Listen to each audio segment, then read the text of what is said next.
Yes, we are live. I am your host for tonight, Rick Turpin, and this is none other than Ezra's First Irregulars. Before we go into any further introductions though, let me bring up a theme tune for tonight, and then we'll get into the celebrations and reflections. So here we go, audience, you've got 2 minutes. Click that Discord link in the description box and be part of the show.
And there we go, audience. Yes, none other than... This is Ezra's First Irregulars. Yes, I am your host, Rick Turpin, for the evening.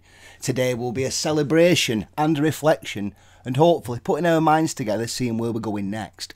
So what I'll do is I'll just bring up the chat window. Yes, this is uncensored. We don't take shekels. And you're more than willing to join in the conversation. What we'll do is, before we get into anything that happens in the chat window, I hope you can see it properly, audience. We'll introduce the other panellists we should have. We should have none other than Redneck Schmooley. Say hello, sir. Oi. No, we're just checking something about stream health. It's showing red. I hope, audience, you can hear us loud and clear. Yes, what it is, audience, for me it's, how would you put it now? It's a little bit more than just a man being released today. Well, correction, not today. When he got released, what right now, about Wednesday, whatever it were. Yes, this for me personally has actually been quite a bit of a journey. So we're going to discuss this in some depth as well. Like, what have I been personally doing in the last 2 months? You know, what have I done for Tommy? I personally didn't donate to his legal fund. I was giving money to super chat donations that might have maybe put Ezra on a plane, got him to England, who knows. But what I did in that previous 2 months, I was out the, what were it now, the 9th of June, and also in July, whereby we stood outside, well, 10 Downing Street and nearby, with a big stage, and voiced our voices in as loud as we could, saying "Free Tommy Robinson." Because at the end of the day, I mean, I live at the other side of the country that Tommy's from, and yet I managed to scrape some monies together, get some agency to go on a train, and join in with other like-minded people, and the networking you get to do at these things. And it was, personally for me, I feel privileged that I were able to attend them. I never classed it as an imposition from time or money spent. For me, it was like, how would you call it now? Wasn't just feeling like you've done something. It was like, if I wasn't there, if everybody else had took the attitude that day, that what does it matter? There's so many thousand projected to attend. Well, if everybody had took that attitude, no one would have attended. So, at the very least, I can say I went, I know others went, and over the 2 protests, but I mean, we'll get into this. What effect did it have? We'll get into this in a bit. But the main thing the audience has to get from this, and this is where I want to like sort of get this in early if I can. It's not just Tommy that's at stake with this. there's a little bit more than that.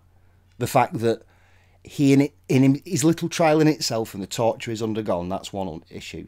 But it's the fact that the High Chief Justice of the land has revealed that, in a sense, that, well, very least, there is rogue judges, in effect. There's judges who are taking the law into their own hands. And that's what this legal ruling were about. Or likewise, is it that the state's just trying to like whitewash what's going on? On that issue, time will tell. But personally, audience, it's... Example is this. If I ever got arrested for something, what maybe Tommy were doing or something in between, you know, I'm voicing an opinion the state doesn't like, I now have at least a legal ruling where I can point to and say, no, you have to give me X, Y, and Z. We'll go into the X, Y, and Z in a moment. But, yeah, what we'll do is, unless Shmuley wants to interject into all this, his thoughts and opinions from across the pond, we're just going to read a couple of chats out. Obviously, we don't take money here, audience. I'm just glad he's out. I know he suffered a great deal, Tommy did. And the fact that they basically had a sham trial where they said that he pled guilty and he maintained that he did not plead guilty. The fact that they basically put him next to the mosque so that they could spit and throw defecation through his window, his cell window, and the fact that he was put under a starvation diet is extremely troubling and sad. But now sort of the crimes that they've committed are going to be outed, and I know he even went on Tucker Carlson. Because I imagine that's where, like yourself and the other Americans might... I mean, I know you personally have known a bit more about this because you clued in, but to most Americans, their exposure would have been the Tucker Carlson interview. And, I mean, whether or not the audience, I think... I mean, we'll get into some... maybe discuss that in a bit later on. But from an American point of view, wouldn't that qualify as cruel and unusual punishment? The fact that in his legal case, and it's the case with any British standard, the sentence has to reflect the crime. And that wasn't the case in Tommy's arrest. 13 months for contempt of court, give me a break. Get what I mean? I mean, now, remember, something as simple as contempt of court, I think from an American point of view, maybe qualifies as cruel and unusual punishment. Starving a prisoner, you know, making it so that the person who's... I mean, for Christ's sake, audience, they put paedophiles in better conditions than they did Tommy. They put, like, you know, if you're a nonce, you know, someone who's fiddled kids or something like that, you're on numbers now, cock, where you're not even referred to by your name just in case there's a doxing and they figure out what crimes that person did. You know, that's a nonce, someone who's on numbers. And Tommy were treated worse than that. That's what the fuck... And not only treated worse than that, it's the scale of what is exposed. And the media isn't talking about it. That's why I'm doing this live stream tonight, because I'm trying to get across something the media has sorely missed. And also trying to incorporate the viewers and the other people. For me personally, we did this live stream project like prior to the Tommy thing. But it was kind of coincidental, the fact that, like, oh, wait a minute, we've got the ability to kind of, like, we've done, if you look in the video list, we were there at 2 protests, recording the speech footage of each protest in length, and then doing, recording what we saw as the police response. It weren't, we were recording riots or anything, we were just seeing how the police responded to certain stimulus. So, yeah, I mean, yeah, cruel and unusual punishment. I imagine, Shmuley, that's how in your country it would be viewed.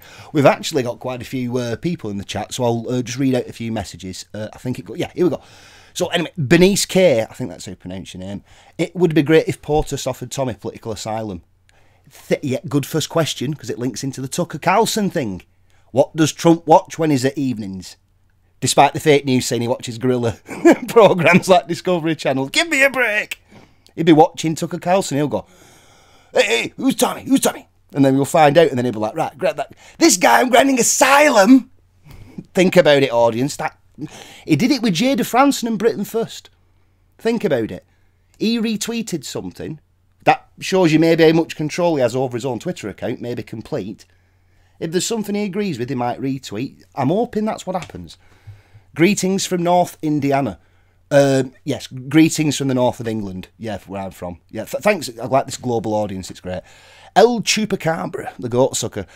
Is a guy getting a fine for not having a licence for garbage in his car? Lol. Yeah, but be honest with you, that's pretty mundane. And the reason they probably picked that story for the day is because there's so much going on in the news. And they just wanted to give you a grumble. Oh, fuck me. I've had to pay my disposal licence. Because like I've worked in the building trade. If I'm in a licensed van, I have to pay money to dispose stuff. Otherwise, I have to pay a skip company for it. And this guy, presumably, well, again, you have to sort your rubbish and things like that. It's not my rules, it's the state's rules. And again, I think it was a crisp packet and something like, and some other bits of items that were probably with a bag of stone. You know, and you would be issued a fine, but it's rare that they enforce it. But it's interesting when they choose to pick the news. It's always when something big's going on. Notice when they arrested Tommy, which were coincidental maybe to the trial time. It was during the World Cup. I were actually talking to people, and I'm like, when we're at these protests, I'm like, oh God, I pray England doesn't get far, for the simple reason that there'll be a lot of people not here on them days. They'll be, England, it's like, oh, we should all be here for Tommy. You know, don't go flying off to Russia for playing football. That's what I worried that were going to happen.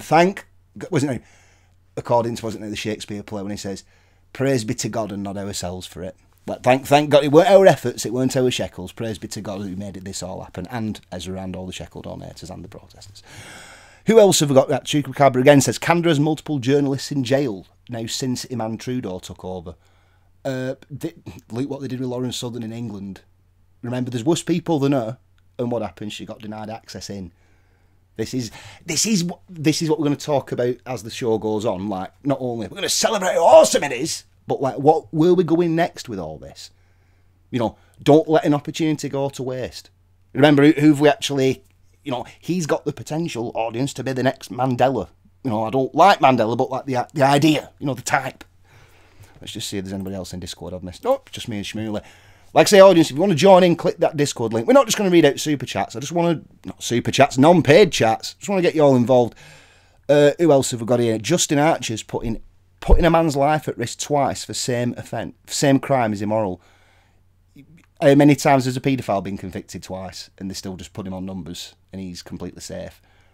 Get me? This is the. Do you guys have? Do you have double jeopardy? We used to, but Tony Blair removed it. That one of his things he actually did. As Damn, Prime that's Minister. pretty recent.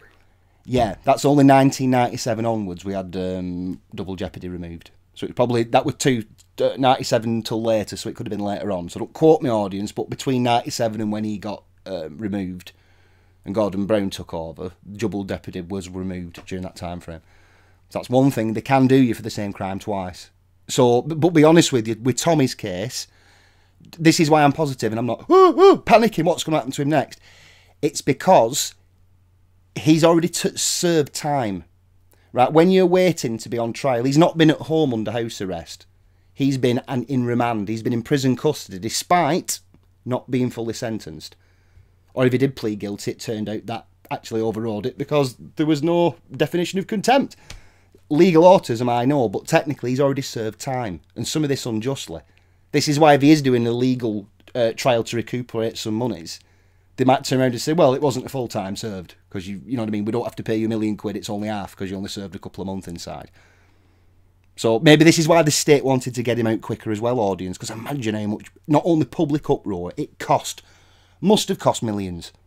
Not millions, maybe it cost $1 million, let's speculate that, for Sadiq Khan's London to police the Tommy Robinson affairs, whereby we were all in London being high energy.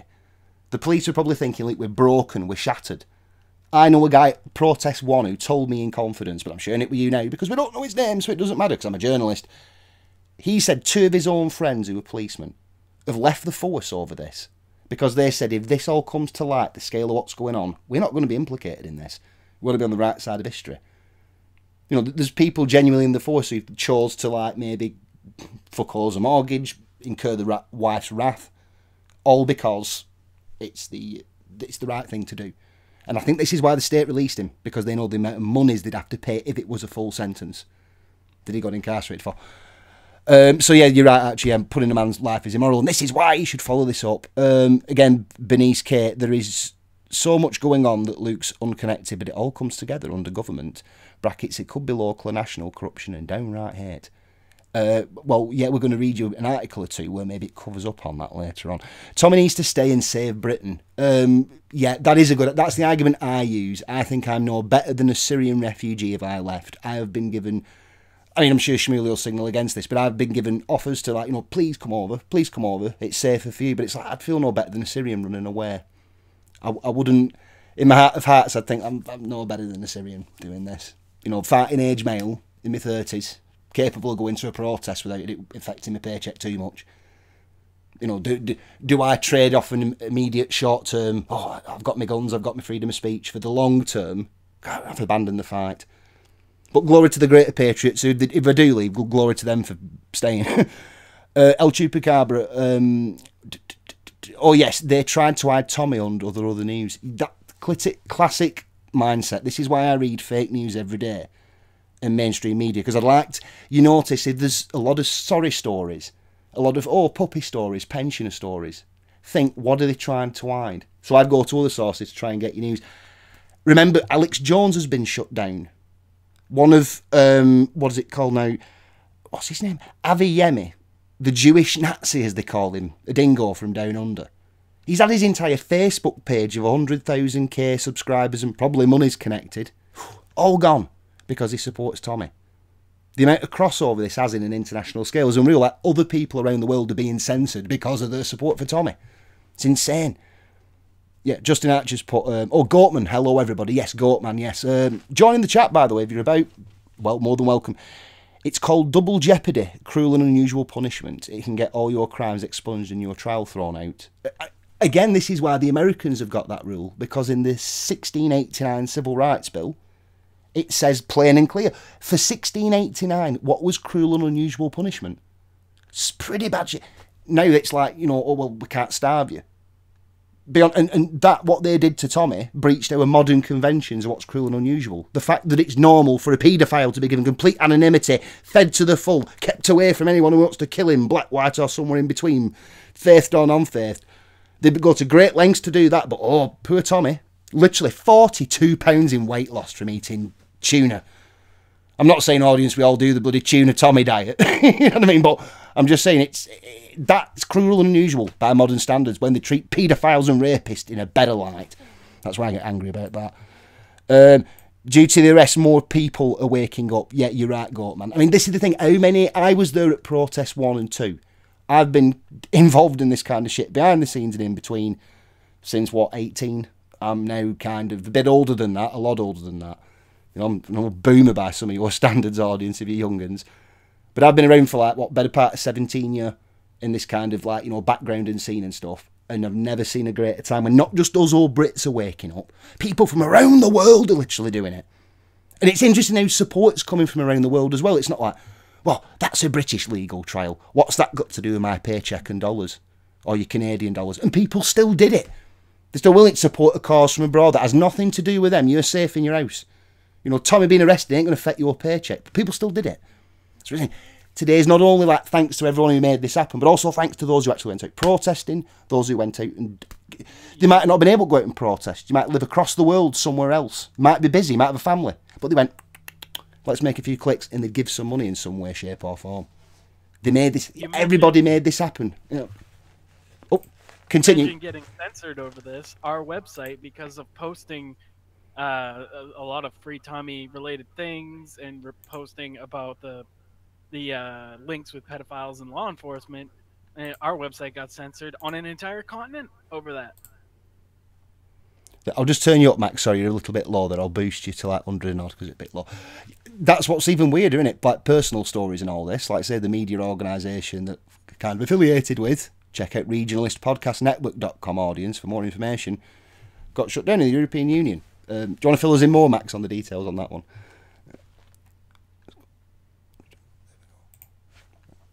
Oh, I presume he's there. Sorry, I thought I muted you then. Yeah. No, unless I covered it all. My audio. Yeah, so it should be all good. I'm just checking the OBS then. Yeah, like I say, panel and audience and other people listening, we ourselves have been subject to censorship. Like I say, the infamous Max Sand will testify to all this, because it's not just, how would you call it now? And it was interesting, like say, the time frame it happened. What was it? The Tommy articles people were circulating. Was it just being a conservative? I thought, because personally, I know people are saying, oh, they don't actually think it's connected to the Tommy news. That's even more staggering than just a mainstream conservative website. Yeah. I'll tell you right now that it's connected to the Tommy news in our regard, because I believe it was you that posted the article about, what Tommy was possibly going to break in terms of news regarding the police and pedophilia. And that article got us more traffic than anything that had ever been on a website. And immediately we got shadow banned by the EU. And we have had people probing into our website literally from the Kremlin, from the EU administrative building. Like, you look at their IPs, these are the IPs that are accessing our website all of a sudden after we posted that one article. That was worrying, isn't it? The Kremlin takes a notice because you're posting something about rape gangs. I mean, the person in question, we think this is the level of... I mean, this is what Tommy, I think, is going to expose next when he does. He was supposed to be giving a platform to John Wedger, a police whistleblower, who'd gone full bore and exposed the full plethora of crimes. And believe me, I'm not looking like a cook on this one. It ain't just Muslim rape gangs, guys. There's magistrates using rape gangs. Magistrates, people who make the law in the land, going, because in Britain common law, the judge makes the rule, and then because Parliament can't keep up with it via legislation methods, the judge has to make rules on the fly, and then we make legislation to keep up. That's what common law judging's all about.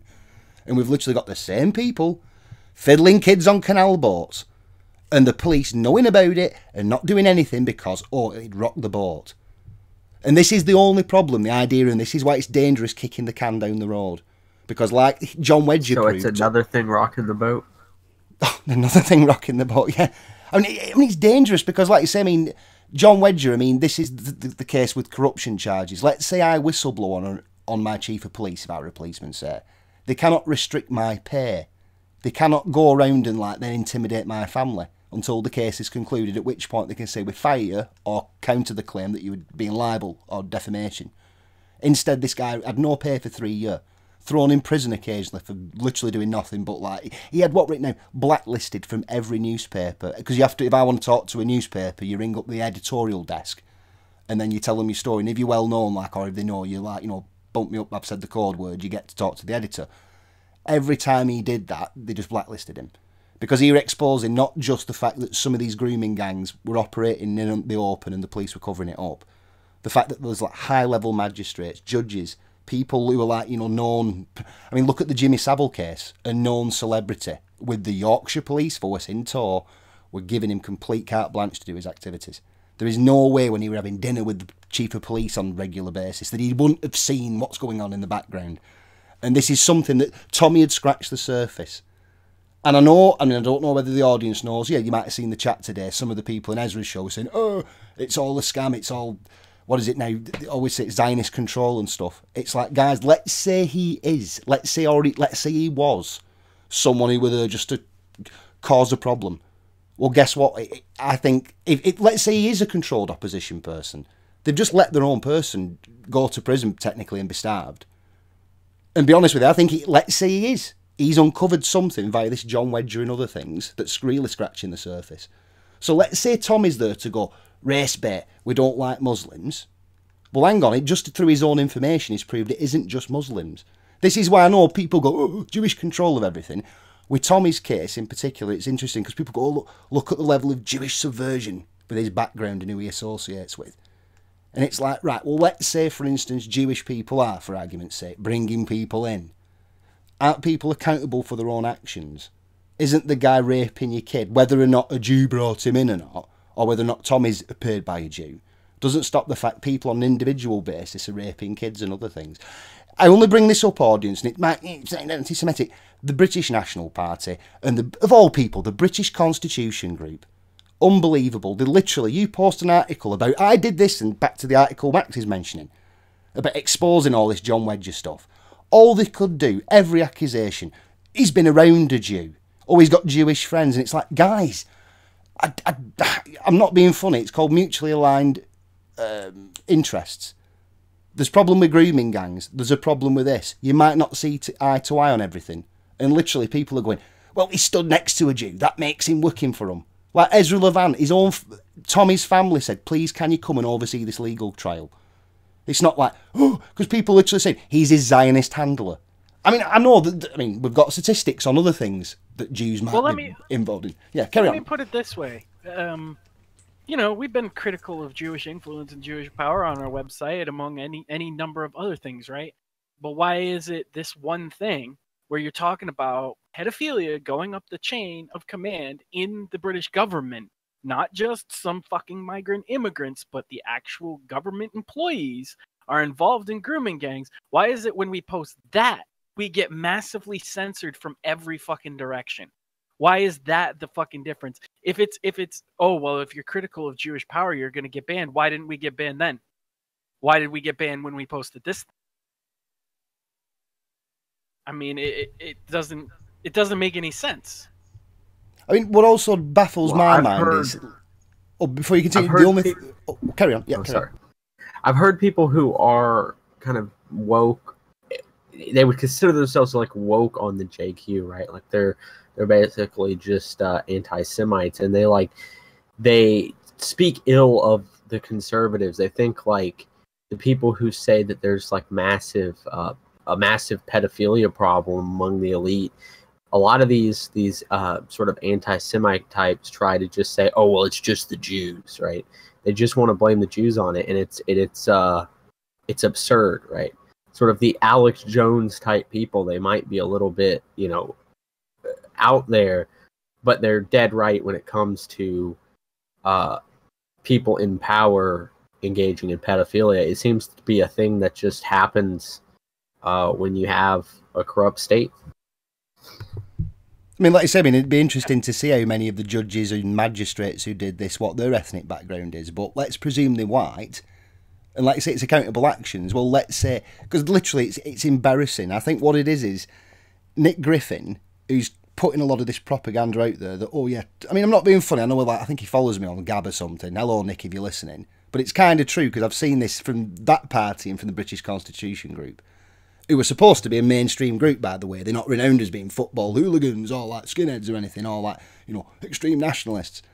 And yet I've had all you'd put when you'd put an article out, trying to spread at least some awareness that, look, let's say you guys are correct and there's some Jewish person paying wages. Isn't there some massive... This is the closest we've been to ending grooming gangs and corruption.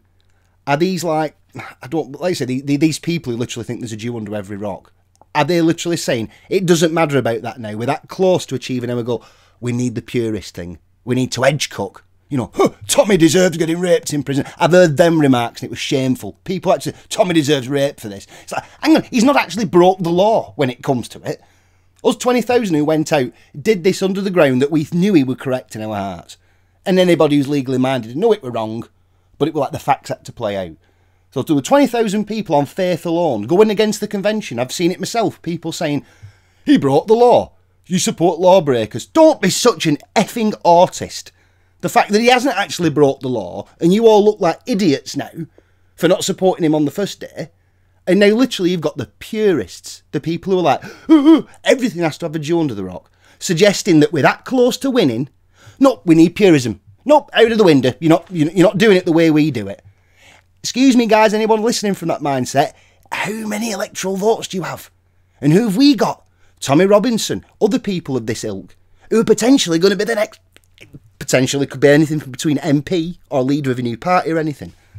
We're that close, guys. It might not be 100% what other people want. But, guys, there's no other solution I can think beyond supporting what's going on. I mean, yeah, carry on. Populism and purity spiraling are mutually exclusive. Yeah.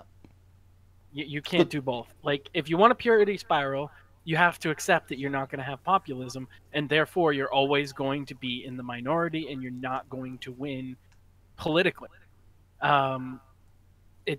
If you want to win politically, you need populism, and populism isn't going to be every little thing you want on the docket. It's going to be a broad coalition of people that you probably disagree with on some things, and it's going to be a matter of, like, where do you draw the line? And if you draw the line at Tommy Robinson because reasons, well, then you're going to be left out of that populist movement, and you have to present an alternative at that point that's going to win over just as many people.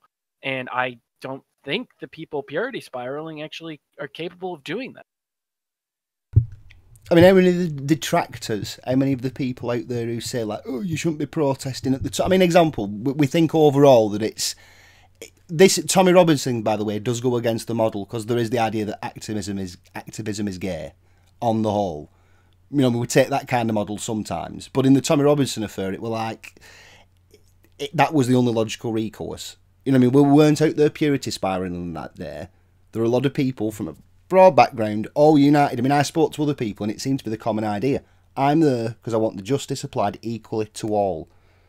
And they went like, so we'd ask each other questions, and I said, look, I want Tommy to have a fair trial, but likewise I want the grooming gangs to be given a sentence that reflects the crime.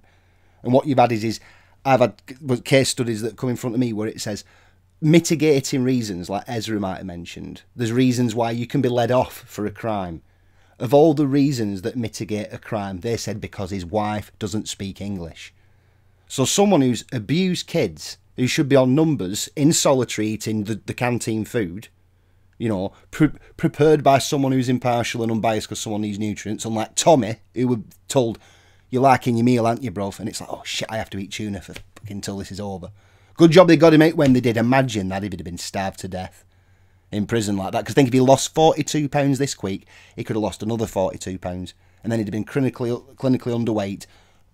I think this is why they let him out, because they knew that they'd screwed up royally. God, he's thin, and not because he's just been an artist eating tuna.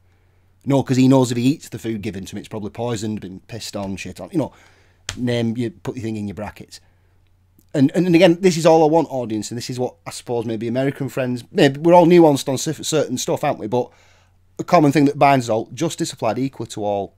Example, like in case the American system of immigration, why is it that certain lawbreakers are allowed to see the kids, namely undocumented migrants, yet someone who's done a victimless crime doesn't get to see the kids? Like Tommy, who'd he actually have beaten up and hurt that required 13 months of a prison sentence. He didn't get to see his kids, and they purposely organised the thing so he couldn't see them. Only 1 PM you're allowed to talk to them, or whatever it were. Well, kids don't get back till 4. And this is the kind of, you know what I mean, audience? It seems really strange how it's like the inversion. Something that we should be doing to a paedophile. You know what I mean? Alright, I'm going against the grain. Someone should be given a fair fucking hearing and everything, but what should be done to someone who's obviously a paedophile seems very strange, because they've like imposed that on Tommy almost. I know a guy personally who said this. He accused big high up people of something quite heinous, and he said he had the evidence for it.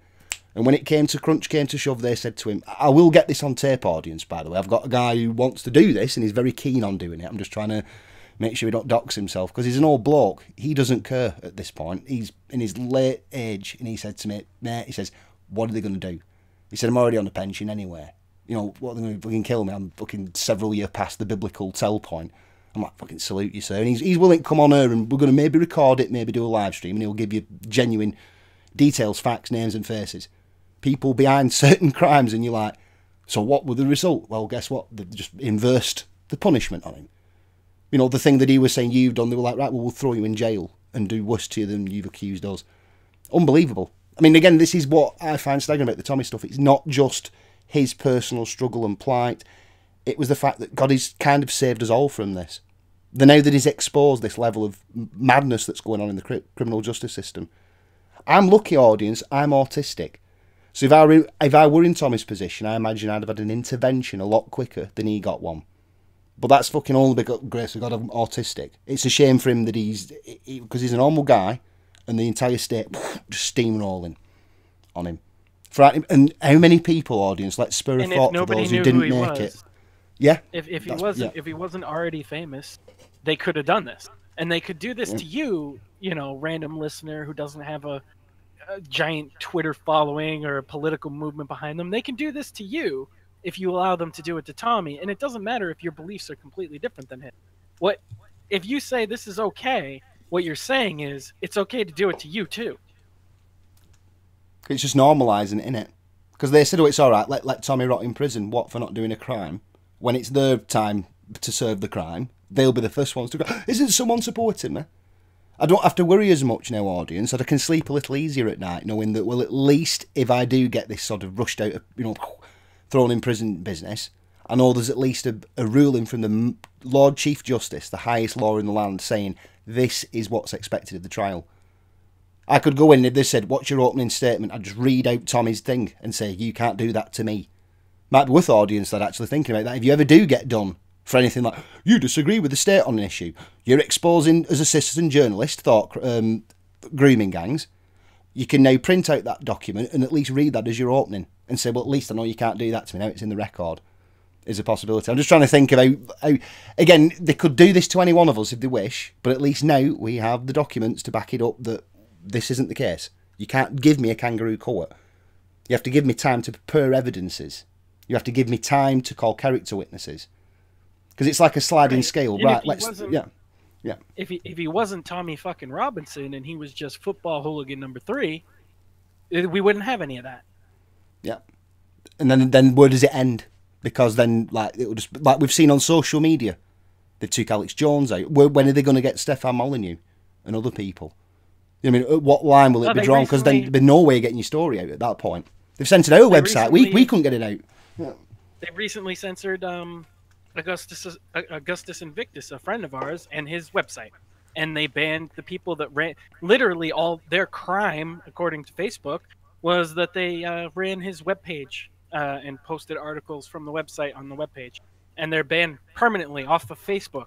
Like, if you're on the right and you're somewhat libertarian, you're under attack right by Silicon Valley and by governments abroad.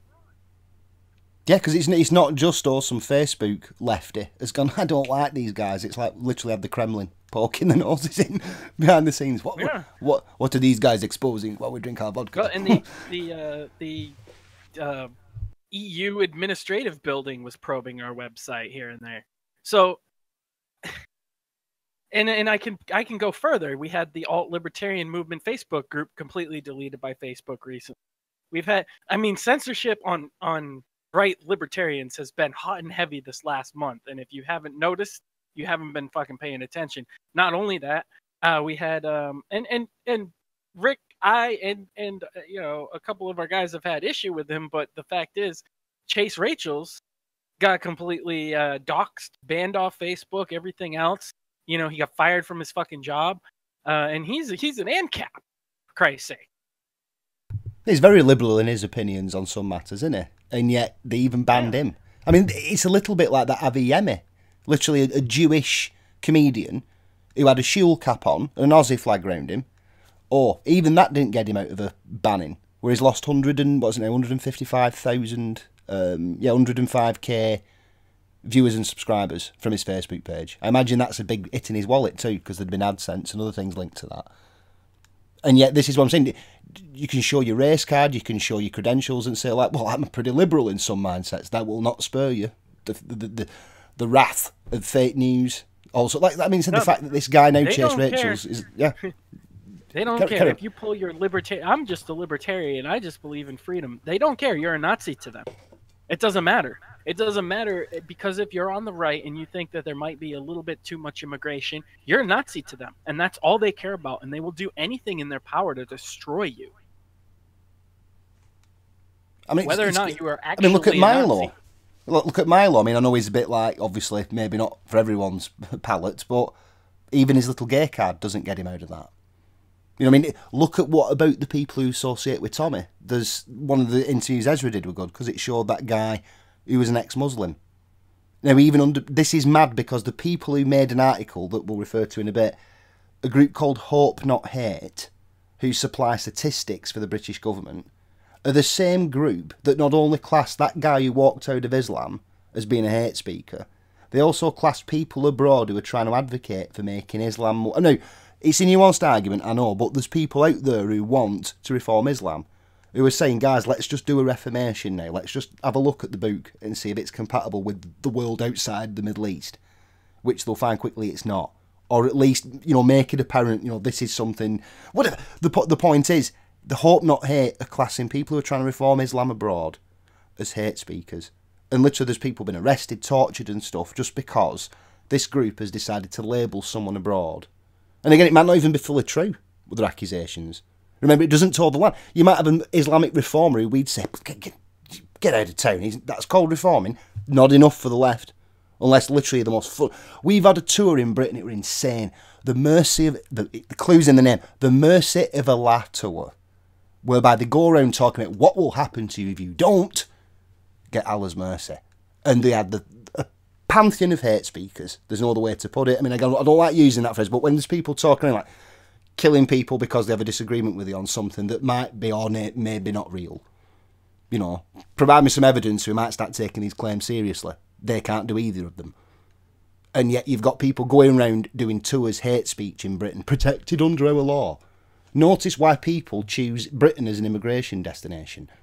Not just because the benefit system's good, but one thing you can do, and this is why it kind of ties in with a few things, one thing you can do in Britain is deny a Holocaust and not get arrested. Now, what do Muslim boys' schools have? They have a complete syllabus based upon Jews poisoning wells. The Holocaust didn't happen. You couldn't do boys' schools like that in Germany. You couldn't do that in other parts of Europe. There's a couple of countries where you can. And you notice it's not just a benefit grab. And we talked about this earlier, I think, with someone else when we were talking about how the enemy is using our freedom of speech against us. So if it's not the communists saying, I want to restrict your freedom of speech, under the grounds that's freedom of speech. It's the same thing as you're getting mass Islamic immigration, preferentially wanting to head up north to Britain, because guess what? Not only do you get loads of money, but under the law, you can have a... They even said in a town near me called Blackburn, so I'm not doxing myself, audience, I mean, fucking, it's miles away, so who cares? In that town, it's got 50% population of Islamic people. They have bedrooms assigned as prayer rooms, so the house doesn't have to pay tax, which is, I think, criminal, because they should look into that as an investigation, but no one does. And if I want to go from abroad and study the purest form of Islam, I go to Blackburn, where literally you've got the guys in robes and sheets, hats and beards, talking about the most fanatical stuff that it should turn anyone's stomach, be honest with you. You know, like, their views against gays. Well, I'd prefer you in the closet than thrown off a building. You know, because let's say you're a Christian and you don't approve of gays. Right, well, that's fine, keep it in the home. But Muslims will throw you off a fucking building. Think about it, guys. And this is what you can come to Britain and learn under the purest form of Islam in a little town called Blackburn. Where Tommy's from in Luton, they have very similar things. Entire streets filled with Muslims, all praying to Mecca. Yeah. And here's the beauty, right? Is you saying, I'd prefer you in the closet, that's hate speech. Them saying that they'll throw you off a building, that's free speech. That's the lunacy of it. You can look at it and think, who's protected under our hate speech laws? And obviously not the gays, because shouldn't, if you're a gay, turn around and say, well, it says in the Quran they want to kill me just for the persuasion. Right or wrong it might be. And yet, no, if you, as a gay, say to a Muslim, that offends me, they'll just ignore you because it's like you're offending a religious minority. There's a pecking order in Britain, and what bizarrely about it, and I think it's the same around the world, people who don't actually deserve that level of sympathy. You know, because let's think about it, audience, like the entire known world in the Mediterranean were Greco-Roman. And within spate of 30 years, it got constantly whittled away and eroded, constant attacks. And then in the Middle Ages, there were the odd counter-attack where there were 9 crusades and they went mainly bad, apart from the first one and the third. Everything else was just complete shambles. And that's us causing a problem. People turn around and go, the crusades, the crusades. Islam were around in 630 AD, audience. This is like 100 years after the Western Roman Empire fell. You know, the Greeks and the Persians are having a big internecine war amongst each other, not noticing that the goat herders have invaded the trading capital of Arabia, Mecca, and then conquered Medina. And then, they've got 2 urban centres that they can leech off. I mean, again, I was talking with someone about this earlier on the day, and they went, oh, but we started it. No, they kind of did. Our way of life was normal. You went to North Africa, it was Greco-Roman. People with different skin colour, maybe different attitudes, still, like, you know, you didn't have to worry about being killed for either your sexual persuasions, your religious beliefs. You know, well, you did actually, because it was Christianity at the time. But the point is, we did nothing wrong. Hashtag we did nothing wrong. And we're in this position now of guilt.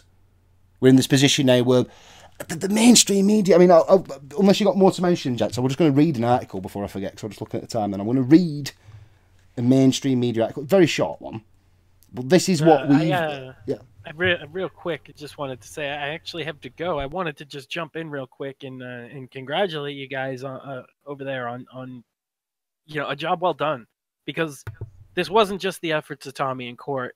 They felt the pressure of you guys getting out there and making fucking noise. There's no doubt about that. And they knew if they did not let him out, this was going to continue. Well, like just the riot footage we exposed, like whereby the police in the second video, you see them arresting a woman over a Peppa Pig balloon. I think little videos like, so again, if all 20,000 of us went, oh, I'm not going, someone else will do it, who would have recorded? Because example, that Peppa Pig fiasco balloon, I noticed that the media, the mainstream media, only reported the horses running past and people like shouting at horses. Instead of thinking, why were the horses called? Why would a cavalry charge happen in 2018 London? Because a woman has put a pig balloon up with a face sellotaped on it. That's the reality of Britain. And if we'd have all took the attitude, no, that simple thing would have gone. She could have been arrested and thrown in the same position as Tommy. But luckily for her, there were a group of about 100 blokes. I even went, grab the blimp, and someone managed to secure the balloon and everything. And the police knew at that point, like, oh God, we've been exposed. Even if you just go in there, let's say you're not like, oh, I'm up for a riot, you know, I'm a football guy. Just go there with your camera. I mean, you shouldn't be there for that anyway, but I'm just saying, like, let's say you're not like a Chad. You know, you're not built like a brick shit house so you can take on 3 guys or something. If you're just there with your camera, just do what you can, audience. I understand people across the globe couldn't do anything because of distances and monies. But at least, you know, share, like, love the post, you know what I mean? Share it amongst your friends. I mean, just go into a few Facebook groups, managed to cause the Russian government to investigate the website that we were affiliated with. This is the actions one person can do, just putting 2 and 2 together and doing a bit of investigative journalism of their own. That's what we always encourage the audience to do. Don't. Someone told me early on in the day, you don't want to become the hero. Don't become the guy that everyone's like, it's your job to sort this out. No, audience, it's everybody's job to sort this out. If everybody just took, like I said, time out my calendar, 2 days in a month, 2 days in 2 months. Not hard to boot with an employer. Any employer, usually if you give them time, would let you have that off just for an afternoon. You know, 80 quid from my destination to get to London. Not much money if you've saved that up over a week's earnings. Very little effort. I mean, again, it comes down to sometimes like Saigon Abacad did. Instead of going there on day 1, no, we had to go at the end of day 2. Second protest. Now, again, I applaud him. I think, great, you went and trolled Antifa. You got involved in the movement. But for God's sake, give me a better excuse than I'm streaming dinosaur games. You know, I can understand if someone says my calendar's booked for a month. Can't make it, Rick. Can't join in the fun. That's fair dues, mate. Oh, I've got kids. You know, fine. But what excuse did other people? Count Dankula. Oh, I've not got the cash. You're a live streamer who lives on shekels. Give me a break. I don't make a penny, neither does anybody else on this panel off this show or anybody else affiliated with this for that chance. But what winds me up is moneymakers and shekel merchants were more than willing to purity spiral on reasons why they couldn't attend, or they made excuses why I can't turn up. I thought it was shameful. So at least, like I say, credit to all those who have supported him since day 1 and what have you. Here we go, audience. I mean, I want to get this article out of the way because it really pisses me off. It's very short, The Sun. This is all they put. Now remember, he's been released from prison on this day.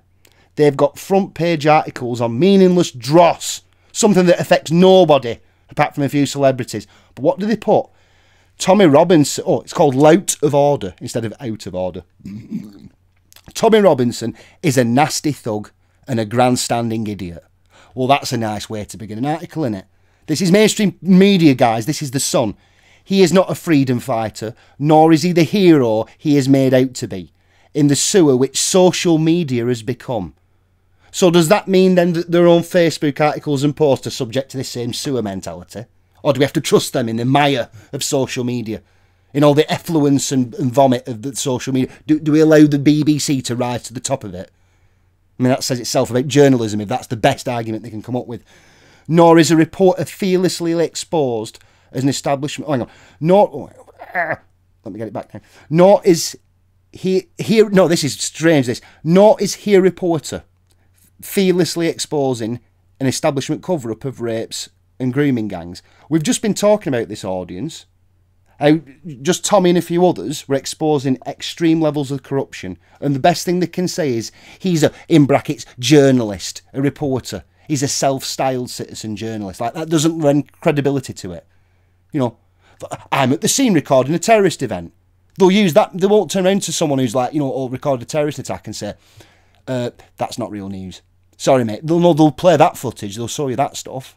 but some guy just, outside court reciting something the BBC had plainly published and still has it on their website to this day. That's a crime. That's a crime. That's not being a journalist. In fact, Tommy Robinson, and I won't dox his real name in case anybody doesn't know, almost wrecked the trial of some accused of a serious crime, thus potentially denying both of them and their alleged victims justice. So Tommy's reading out something that the BBC reported on, and I have to take into... I mean, we should maybe... They're accused rapists at that point. Turns out, yeah, they got a sentence. Well, I don't know if this case is going on. I know in Jada Franson's case, she did something similar to this, and the guys got collectively a century in time in prison. So let me think, audience. She broke the law. She were outside the court. The guy's got a century in prison. More than... The fact that this is an interlinked crime suggests guilt. The fact that they said, well, if Tommy exposes this, numerous grooming scandal cases will go up in smoke.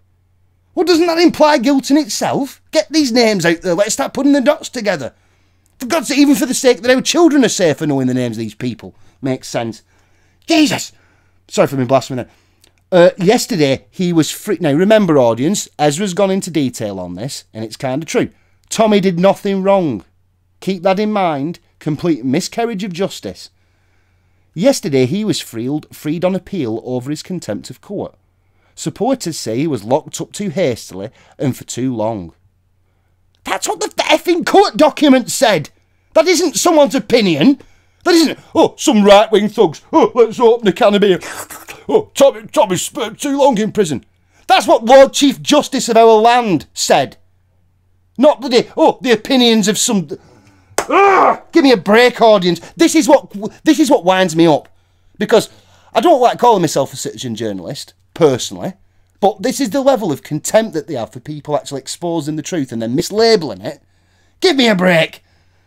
What does it say now? His many convictions stretch from violence to fraud. Oh, by the way, audience, before we get into the next talking point, nowhere does the media say, you might disagree with Tommy on his politics, but guess what? He's saved left, right, and anywhere in between from kangaroo courts. No journalist in the UK is saying that. That's the big point to take from all this. This is why I'm kind of happy. Celebration for everybody, because we're all a little bit safer now. And it's, apart from a few obscure Facebook posts, apart from a few people like Tucker Carlson and Ezra Levant talking about this, who else actually knows about the ramifications of this? Just some right-wing football thug exposing grooming gangs. It's a lot bigger than that, audience. We've all been a little bit safer in this. Seriously. I'll get to the end of the article, then I'll read some of your chats, audience. I am actually physically angry at this point. So all they can do at this point, instead of going into the crimes of the state, they go into his crimes. His many convictions stretch from violence to fraud. We have no sympathy. So we've already... audience, it's criminal. They're literally saying, the Lord Chief Justice has said this, but that's the opinion of right-wing thugs. And now they're saying he deserves it regardless of the opinions of those people. Absolute 1984 mentality. Instead of screaming from the heavens, we have had miscarriage of justice, guys, like him or lump him, we're in a problem unless this is corrected. No, let's just shame and name him. Convictions of fraud. I mean, give me a break. We have no sympathy. The case he jeopardised in Leeds had reporting restrictions, temporarily preventing details from being publicised. They are neither unusual nor politically correct cover-up. The judge himself said that you talking about this grooming gang in Leeds jeopardises other ones. And now they're saying, just run-of-the-mill. Just some guys grooming kids. Are we having a laugh?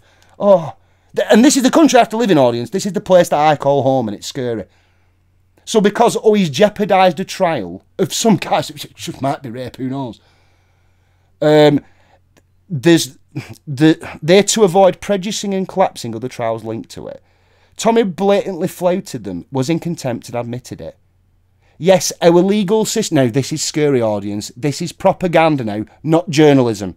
Yes, our legal system is, in big words, too secretive.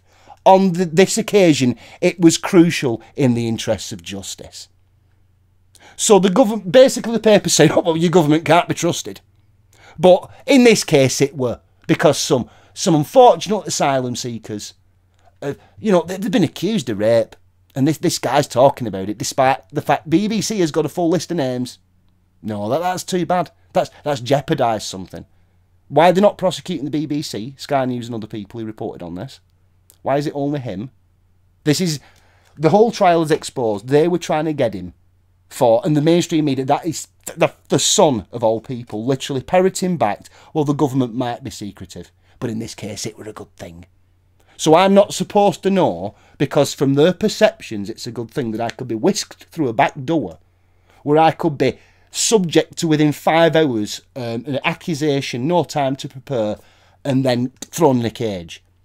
The fact that they'd move you then, once you'd had 13 months imposed on you, that's unreasonable, to a place that, if he'd have been in his first location, be honest with you, they'd have been a bit of a safer bet. They should have done that.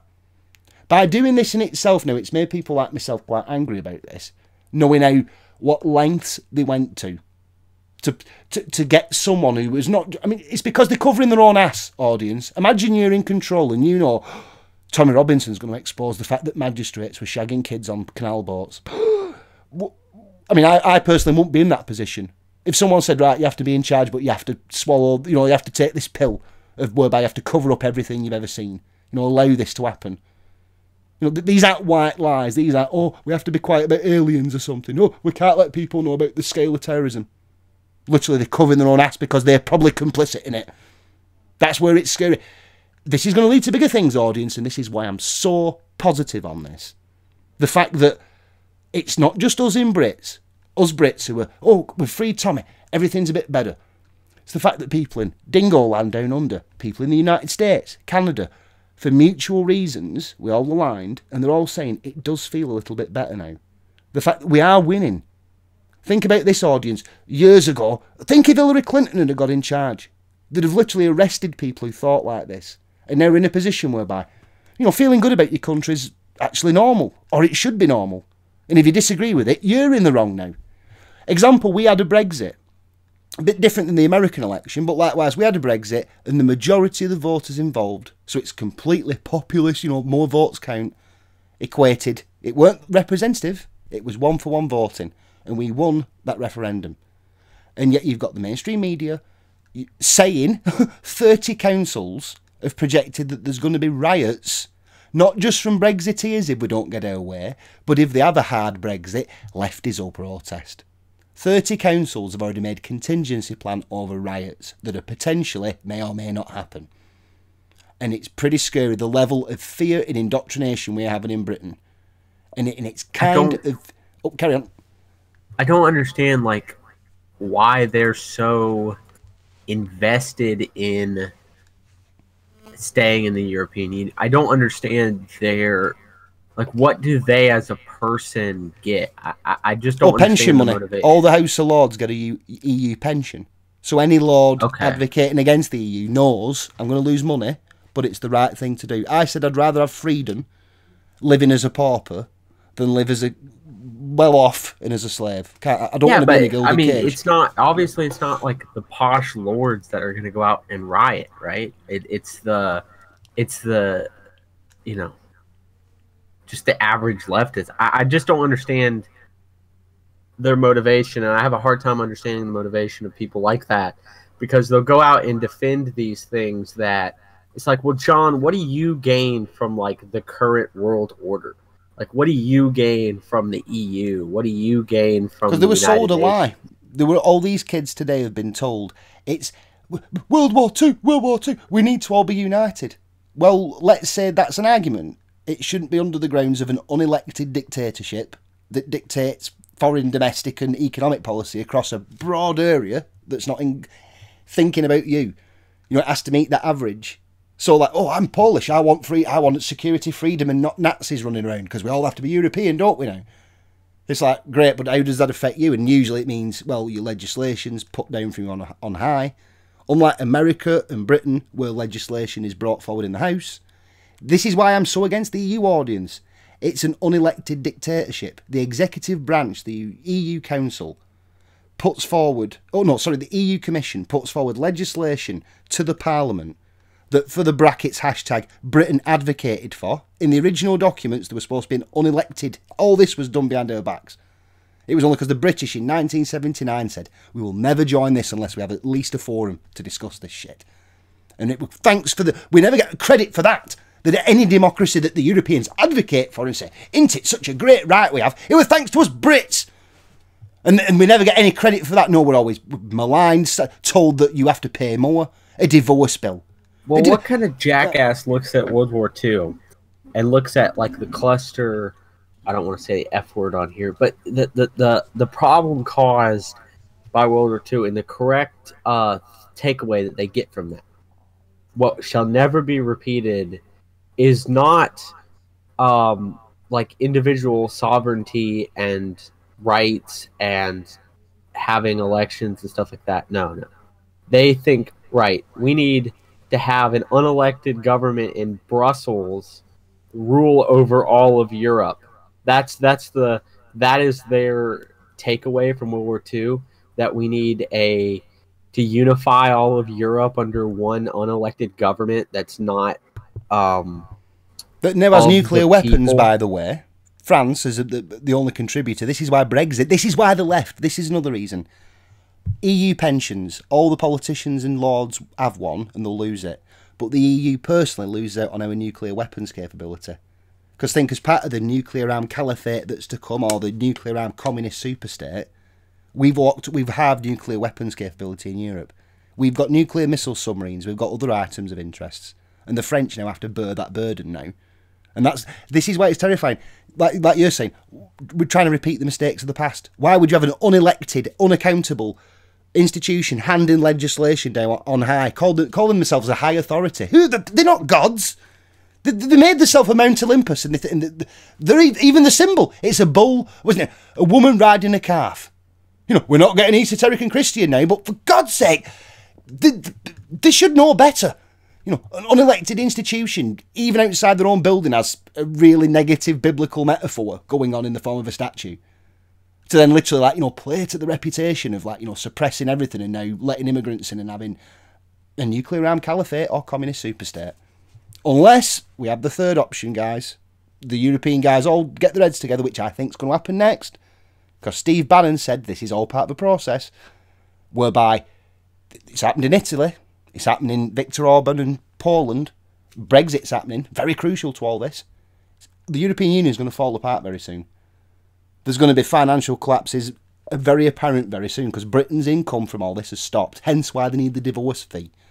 Well, give us a one-off payment at least, for God's sake. That's their argument. Germany is the sole economic contributor to all this. And they're going to notice very quickly once this attitude gets out. Especially when, let's say you're in Germany, there's got to be some similar cases to Tommy's where people are being fast-tracked through the law, whereby there's kangaroo courts. I mean, we've seen this in other countries. It got to be the case. Again, Tommy's I don't know whether he's humble about this or whether he's almost ashamed that he's the one doing this. But the fact that he's the focus of all this. I mean, remember, there's countless names. The guy who littered outside the mosque, death he got in the end. No one knows his name. Or if they do, they don't want to say it. And it's just one of them. It's shameful and shocking. Imagine, audience, you could have been the next person. So in this sense, I'm glad Tommy's media coverage and his reputation and everything managed to get into this position whereby at least him getting arrested has resulted in this being exposed. And I'm glad it happened before I got arrested. That's all I can say. Or any one of you gets arrested or will be. Who knows?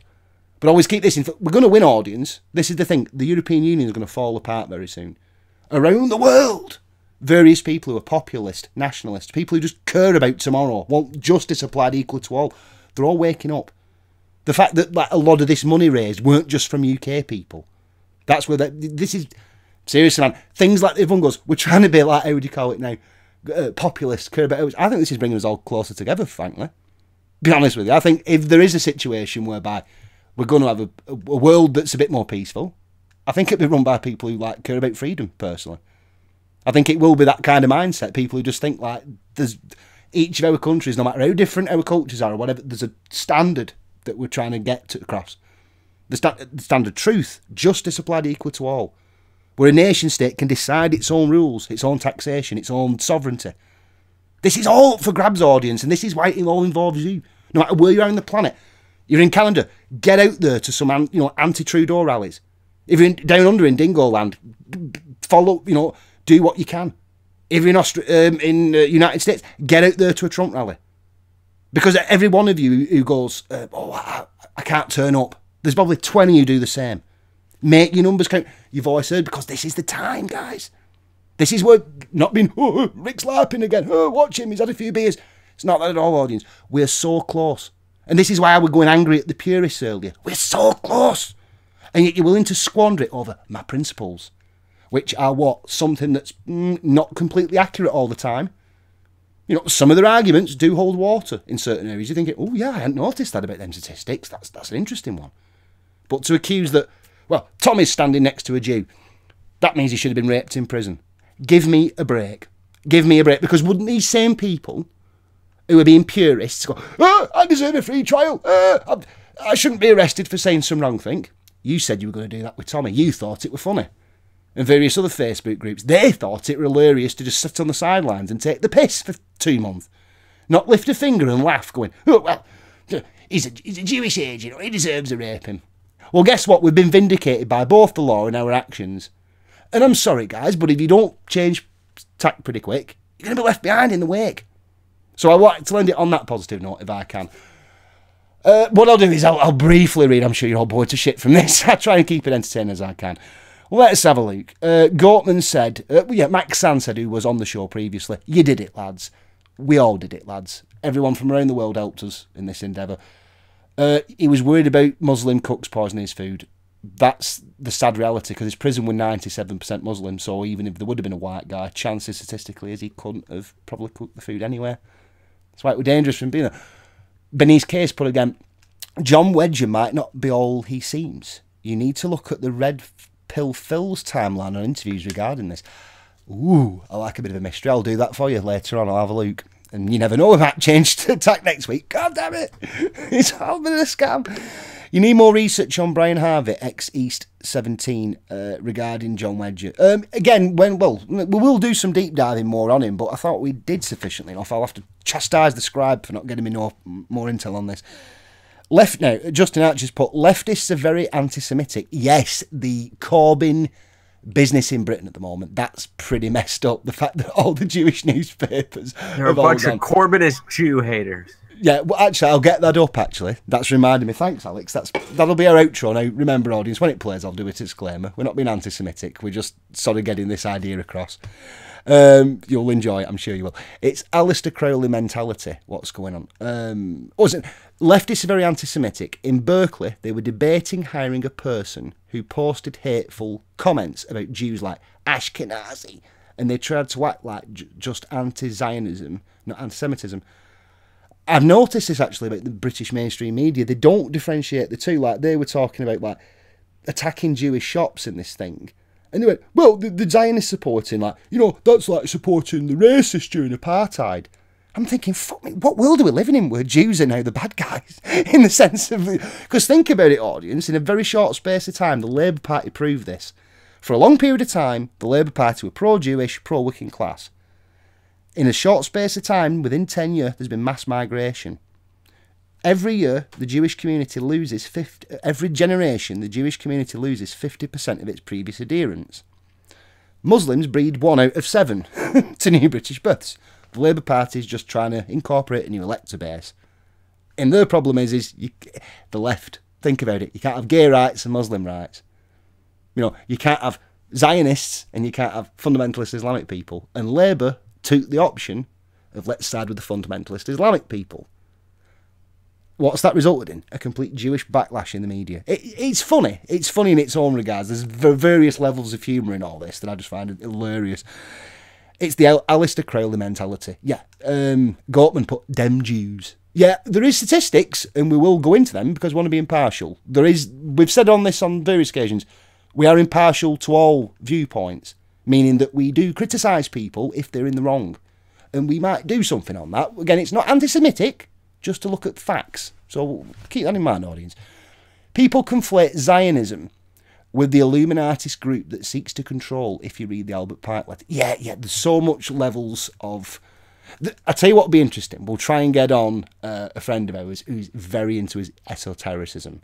And I will not content cook him. I'll let him talk about this, because me and him do disagree on some of these issues. I personally think Israel should have a home. Other people think, no, you're robbing Palestinian land. That might make for an interesting debate one time. It says that you should use political Zionism. They are Zionists. A couple more from him.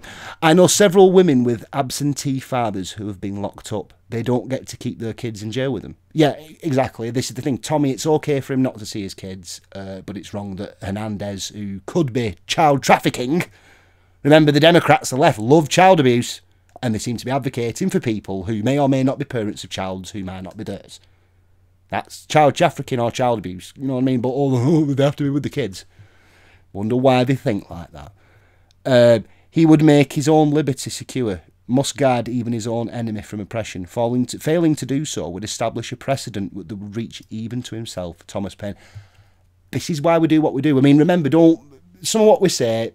It's being honest, some of it's satire, but we all are in the boat of libertarian, and we do take deadly seriously these things, because it's okay saying, make Trump dictator, make him king. Even though that'd be great, it's the long-term implications. What happens after 10 generations of Trump's grandkids, one of them ends up a despot? It does set the precedent down. And this is the thing, it's why we call everyone to account, no matter who they are or where they think they're from. You're not exempt from criticism in my world. The Virgin make Trump king versus the Chad make Baron Trump king. Yeah, I support Baron for king, by the way. Yeah. I'm just sorry, I'm just lost on the super chats. Not super chats, these are the comments from the chat. I just like keeping them included. So without the Thomas Paine quote, I was called a Nazi, but it might not be. It might have been the goose stepping that gives it away. We love you, Gortman. Yeah, I'm sure you were carried away with the moment there. John Cleese mentioned the war once. I think he got away with it. Yeah, you are correct. He did. Couple more now before we end this. If your kids aren't socialists, when they're Nazis by default, even though Nazis were socialists. Yeah, this is actually an interesting one. A lot of these Natsocks don't understand the level of socialism and communism that they actually endorse in their beliefs. That's if you're a libertarian and a capitalist, if you like keeping the sweat of your brow, the money you've earned, then even though it might seem appealing, fascism or Nazism, you're still susceptible to socialism. And we'll discuss this probably in later. There's a lot of topics actually these chats have brought up. We could make full episodes on them. Ad hominems and character assertions do not make an argument. Mainstream media is garbage. The logic is garbage. Yeah, I mean, this is the thing. To me, it's almost like code words. I can see when an article is written what they're getting at.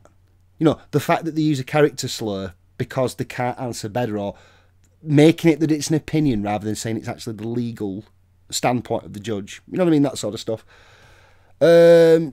Papers and news, they're just pissed that he didn't get the job done for them. They did it in prison, wasn't it? Yeah, sorry, Papers and news, they are pissed that he did their job for them. What they did in prison to him was shameful. Yeah, completely correct. Hashtag not tired of winning. And Apis bull is the symbol of kingship or of creator of God. Bull symbolises authoritarianism. That's interesting because according to the biblical timelines, it's not the age of the bull anymore. So why are they going back to things that aren't relevant? So on that note, what we'll do is we're going to play a tune, and it will involve me actually just spending another moment talking to you. But go on Facebook, and we're going to call you up a little tune now, and it's quite funny. We cut this ourselves a few nights ago. Here we go. Oh God, I think I've doxed everyone in my fucking friends list, but fuck it. Here we go. This should hopefully play for the audience in a minute. Let me look. Right. Yeah, you can find Rick at Rick Turpin, capital R, capital T, at Rick Turpin 33. That's me on Twitter, Knights of the Round. You can find me at Knights of the Round on Gab, all underscored. So what we're going to do, audience, and this is at Alex BS, but I love the guy. We're going to play an audio clip now. This is what happened in London. Let's just listen to it properly. It plays. Oh. Let's play it. Come on, play. No, I don't think it's going to play, Shmuley. I'm really sorry about building that up. No, I'm going to try and make a video of it. That audio clip deserves its own video, I think. But on that note, audience, it's been great talking to you all. Yes, I'm glad you've all stayed about. And remember, this show doesn't take shekels and donations. Other projects do. This one doesn't. This is just our way of all getting our heads together, troubleshooting and seeing what tomorrow offers us. So on that note, I'm glad you all had hearts of oak. Yes, the sons of the waves. Let's let it roll. Come,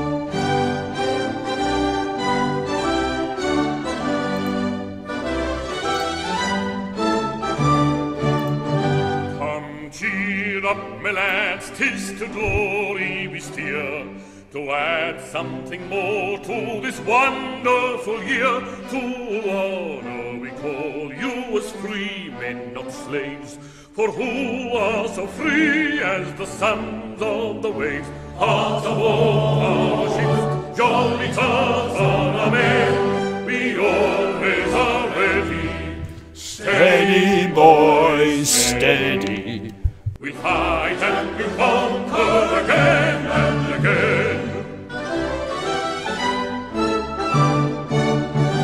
We never see our foes, but we wish them to stay. They never see us, but they wish us away. If they run, why we follow and run them ashore.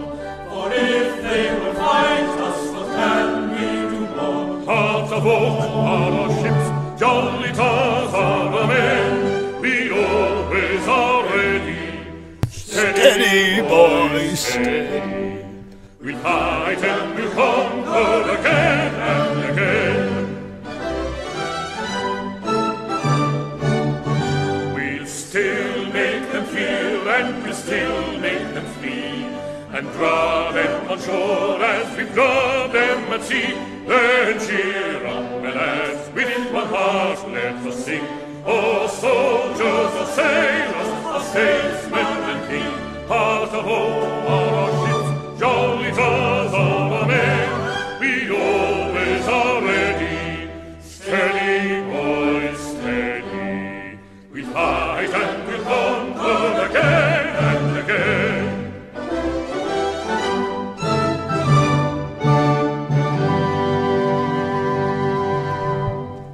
I tell you what, audience, before we go, because I might be able to recover it. Where the hell is that little tune that Shmuley wanted? Actually, no. We'll leave it as this. We don't. Oh, hang on. Oh God, it looks so unprofessional. I need to sue the engineer. That's what we need to do. Like Ezra did. He should have fired that guy who screwed him up and made him look a fool, and that's happening to me. Engineer, mute it. Damn it! There we go. Right. Sorry, I will literally beat the living crap out of that person who made that audio difficulty happen then. I'm not being made a fool like Ezra did today. Right, audience, we will see you all again next week. And remember, victory is soon. Stay safe. Let me just... Oh.